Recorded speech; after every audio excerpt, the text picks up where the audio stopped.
Hi, everyone. My name is Leah McCormick, and I'm the manager of the tourism program with the CGLCC. Welcome to this exciting session. We're so happy to share with you the details of our new LGBT+ Safe Space Accreditation program. First, I'd like to introduce Bruce Mcdonald.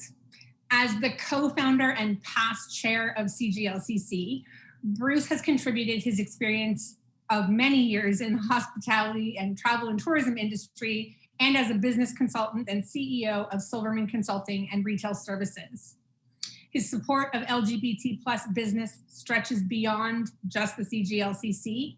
He was also the co-founder of the Canadian Gay and Lesbian Business Education Foundation and Travel Gay Canada, an association that promoted Canada as a preferred destination for LGBT+ travelers.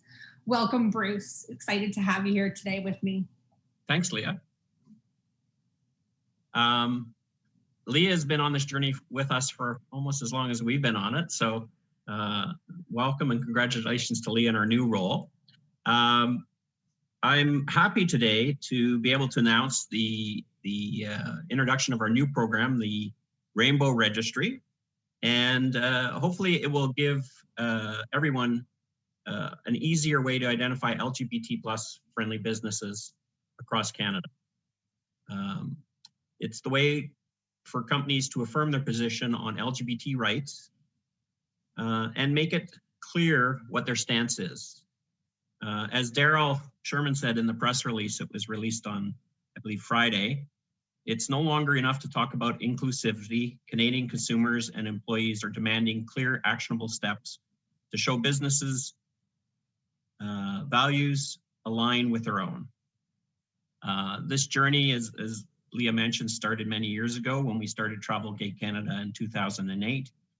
And we couldn't talk about this journey if we didn't mention Colin Sines, who left us far too soon in 2017 and was leading that charge. But CGLCC has come back to the tourism focus, and we're proud to launch this program today. There's lots of great quotes in the press release, and I think we're going to share that link with you. If not, it is or will be on the CGLCC website shortly under the news section. But I guess one of the things that was pointed out in a survey from Navigator recently, 67% of Canadians agree that if we're going to overcome inequality, Government of Canada needs to get tougher on Canadian businesses and corporations. Also, from Brian Gallant, who we're going to hear from later this week in one of the sessions, Canadians want a more equitable environment, sustainable economically,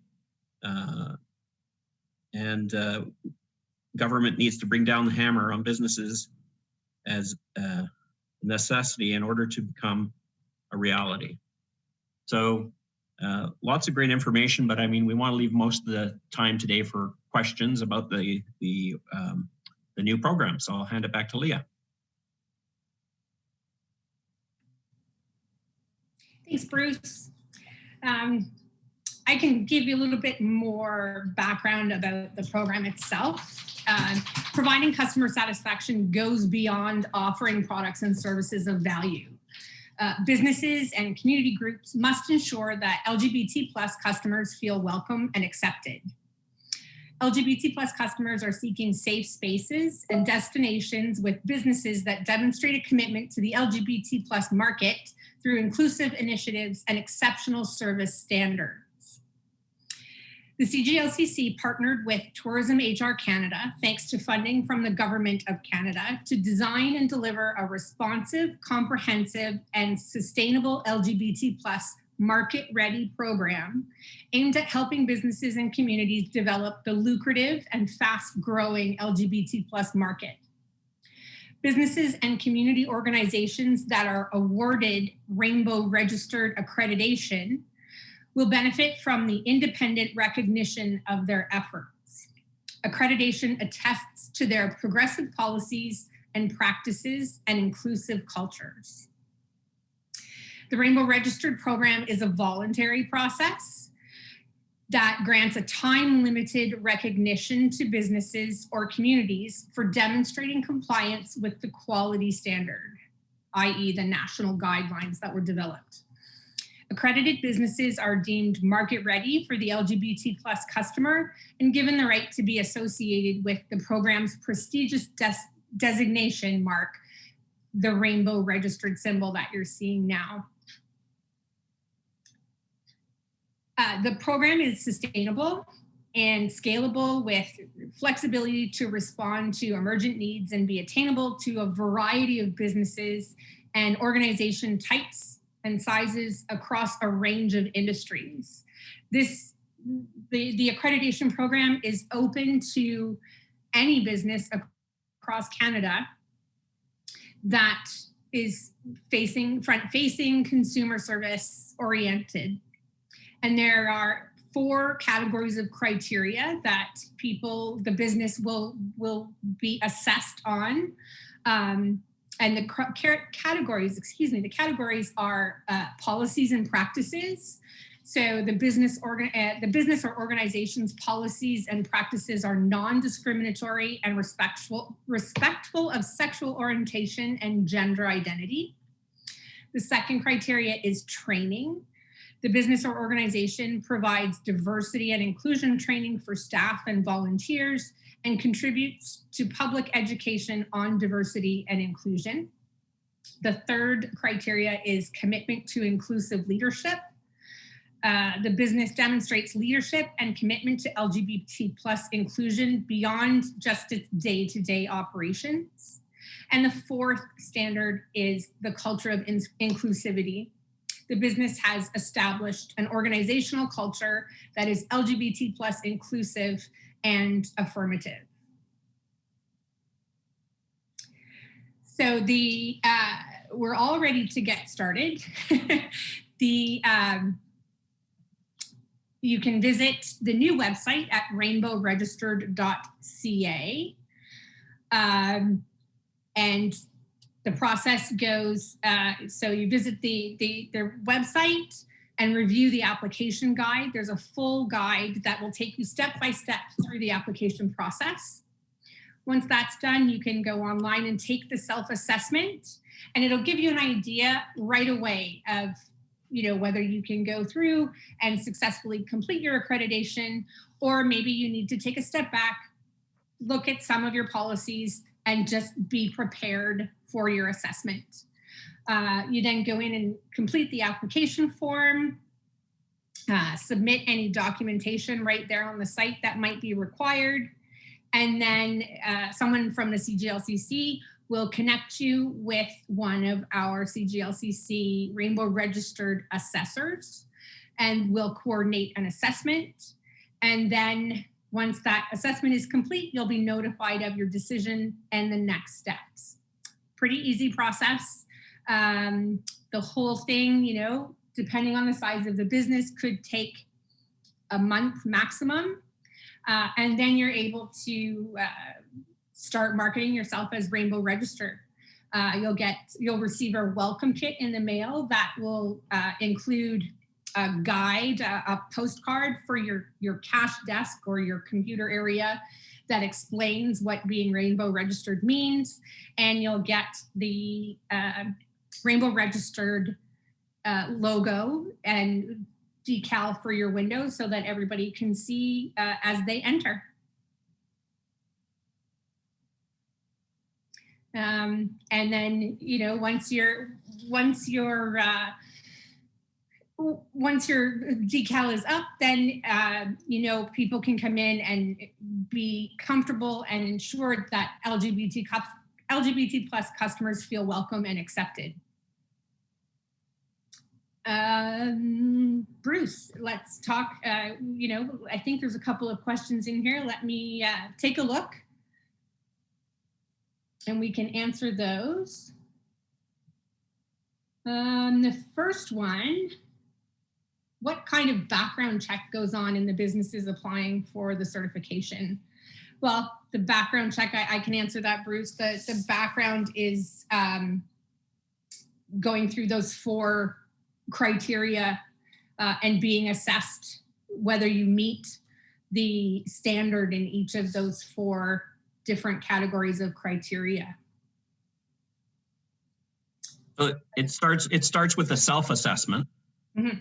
and then it's followed up with an adjudicator or somebody following up on those with the business itself. Yeah, we have trained a great network of Rainbow registered assessors that will be partnered up and will spend, anywhere from a couple of hours to a couple of days assessing the business and its standards of criteria and making sure that they're met. Another question that has just come in is, can US-based businesses register for this? I don't think we're ready for that just yet. There was talk when we thought about this program, is there an opportunity? We're setting these standards at Canadian values, which are higher than some other places in the world, which is a good thing. I guess we see that these standards will potentially increase. The bar will be raised as the program continues. There was discussion about whether we'll make this available outside of Canada, but I don't think we're there yet with just the launch happening today. Hopefully we'll get to that soon, but for now, Canadian-based businesses. And then the next question feeds into that. What sectors would be a good fit to go through the Rainbow registered assessment process? Yeah, I can start with that. I mean, ideally, we started with the tourism industry, where we started the chamber. Our first program was in tourism, and that's where our focus was. But in the developing of this program, we saw that it was important that it be available for all B2C businesses, any B2C business, and then the next step would be to make it for B2B businesses as well. So. Where we're starting in the tourism sector, and that's where we're focused on right now. This program is flexible enough to be launched in other segments of the Canadian economy as we move forward. Thanks, Bruce. No other questions just yet. But, in addition to benefiting from the guidelines that provide information and advice on ensuring LGBT+ customers feel welcome and accepted, accredited businesses will be able to demonstrate and absolutely market themselves as safe destinations.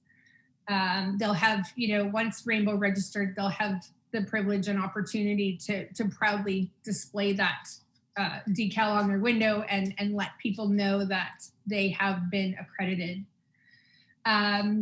Bruce, another question for you.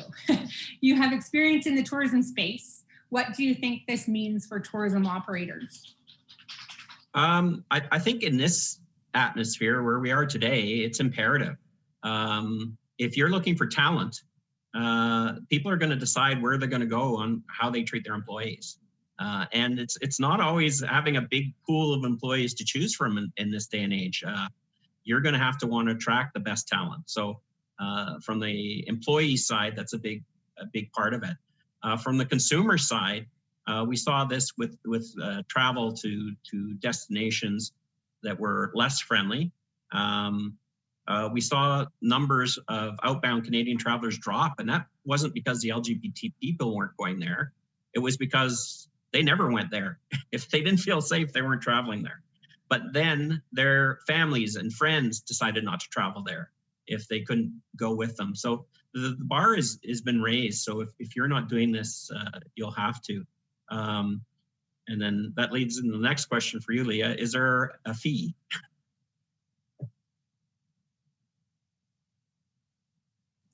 There's a fee scale depending on the size of the business.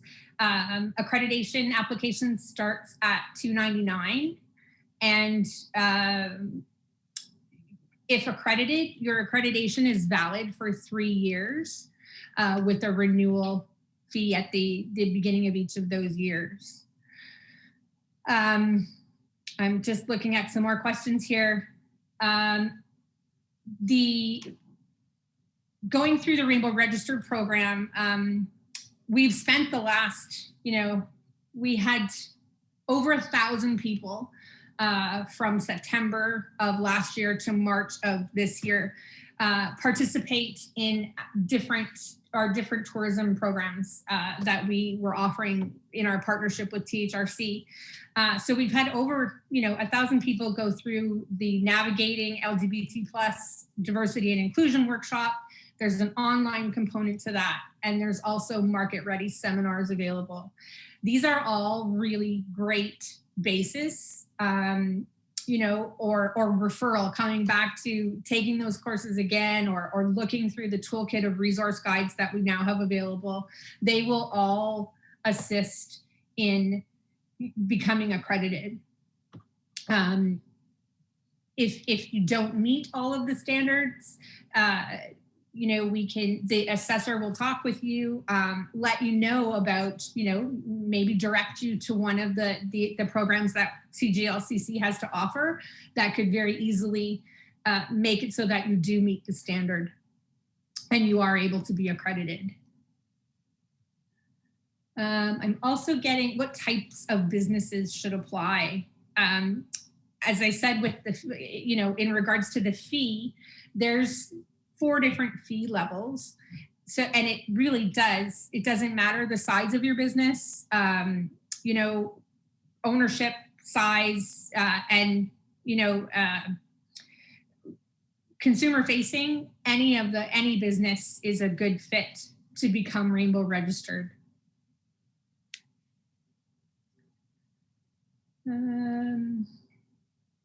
If an organization is not approved, will you provide feedback on what steps to take to get there?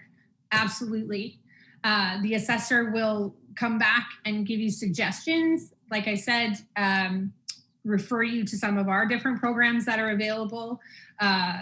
We're looking at offering, if it's a policy or a procedure that you're missing, we're looking at being able to offer you templates so that you can go back and provide the information and then go ahead and be successful with your Rainbow registration. But yes, the assessor will discuss with you and work with you if you don't meet the standards and give you suggestions, on how to improve and to make it so that you are able to become registered. Bruce, what would something like this mean for recovery for the tourism industry from COVID-19? Oh, well, if we go historically through previous downturns in the travel industry, travel and tourism industry, like SARS and 9/11, I think we're going to see the same trend post COVID-19. The first group of population that's ready to travel post these events was the LGBT community. And so I think that's probably going to be the case again. So if you're not ready to welcome LGBT travelers, then you're not going to get that business. You'll have to wait longer. And I mean, it's partially the demographics of the community. Still, same-sex couples, while more are having children, it's still a very small percentage. So if you have a couple with 2 incomes that aren't supporting children going to college, they've got more disposable income. So they're going to be the first to travel. And I think that's something that we've seen in the past and something we'll continue to see through this downturn. Also, the community takes, on average, 3 vacations a year, whereas the mainstream travel market takes 1 vacation a year. So, if you're not ready to accommodate this market, it might be something that you want to look at right away. Absolutely. I think it's just, it's just another great step towards recovery, becoming Rainbow registered, and really introducing you to a whole fairly untapped and new market for many destinations. The last question here was that this is the conclusion, the grand finale, so to speak, of the project that we did with Tourism HR. It was an 18-month project, and we developed the educational opportunities and the resources. So in the past 18 months, we have created a new online course. We've developed an absolutely amazing workshop, Navigating LGBT plus D&I. It is a 4-hour workshop, but full of engagement the entire time. It's completely interactive. We have a network of fantastic facilitators that we can, we'll be offering some public workshops, but as well, if anybody, if you or your business is interested, we can absolutely do private training sessions for people. We have a 2-hour market ready seminar. There are recordings available of that right now, but we can also do that in person, virtually for you. And the Market Ready seminar, actually the second half of that provides an amazing toolkit so that you have everything laid out for you on how to become market ready. And we've also, we did 15 destination audits across the country during that 18-month process. And we're continuing to work with those destinations. A lot of the businesses that were involved in the audits are now, just really excited and ready to become Rainbow registered. And then this was a big part of the development plan in the THRC project, the tourism project that we worked on. And it's, I've been with the project since the beginning, and I'm really excited and happy to have this new national program available for people to start getting registered and welcoming the LGBT community across the country. I have one last question in there. Will we be working with chambers? We'll probably, we'll work with chambers, we'll work with, I'll have discussions with, as the program manager, absolutely, we can work with chambers and destination marketing organizations to make sure that their membership and their businesses are being helped through the process and are just, becoming Rainbow registered across the country. Yeah, for that matter, if you are a chamber or a destination marketing organization, reach out to Leah directly. And if you're in a region and you don't know if your destination marketing organization or chamber is involved, let them know to reach out to Leah. It would be great. It's great if you want to certify and you're the one in the program and you get your certificate and all of that. But if you're alone in your community, I don't know how many tourists you're going to attract, but if 5 or 10 or 15 businesses and hotels and other people in your destination get on board, it's going to promote the destination that much more. Absolutely. We're also on the website. It's not live yet, this section, but there'll be a full business directory along with a map locating where the Rainbow registered businesses are located across the country. So they'll be great. We'll be able to refer people to the site as they're planning their trips and be able to select the businesses that they want to stay with or work with or visit while they're traveling. But we are coming up to the end. We're coming up on time. Thank you so much, Bruce, for sharing your insights and expertise. And thank you for joining us today. It was great having you here to make this exciting announcement. Yeah, and hopefully next year we can do it live. Absolutely. So that concludes today's program. We look forward to seeing everyone tomorrow. We'll be starting at 11 a.m. Eastern Time for an international welcome, which is a panel discussion with global LGBT plus chambers of commerce before we launch into our official opening and economic update at 12 noon Eastern Time. So thanks again for joining us. Thanks, Bruce. Please don't hesitate to contact if you have questions or you'd like to learn more about Rainbow Registered. And we'll see everyone tomorrow for day 2. Thanks. See you tomorrow. Thanks.